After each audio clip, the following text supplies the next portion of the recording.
c'est le fait que depuis le début de la guerre, on a assisté à des attaques systématiques contre les structures de santé.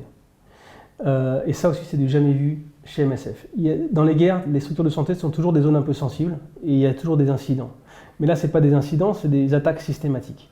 Ce qui nous fait dire que c'est le système de santé dans son ensemble qui a été visé clairement par les opérations militaires. Donc ce n'est pas juste un hôpital ici, un hôpital là-bas, c'est l'ensemble du système de santé qui a été visé, de manière systématique. Tous les grands hôpitaux. Et voilà, donc il y avait cette petite fille qui s'appelle Myriam, qui avait 6 ans et qui avait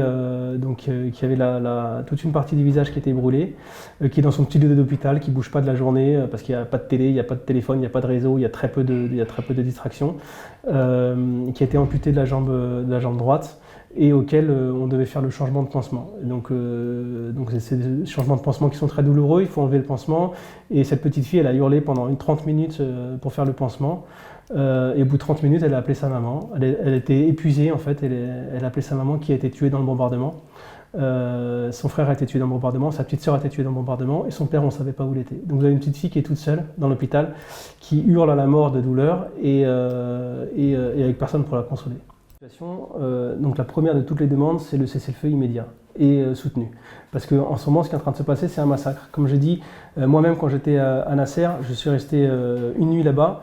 Il y a eu une frappe aérienne à 150 mètres de l'hôpital. Ça a tué 8 personnes, dont 2 enfants de 4 et 5 ans, 2 petits garçons de 4 et 5 ans. Et ça a blessé 80 personnes, dont aussi beaucoup d'enfants.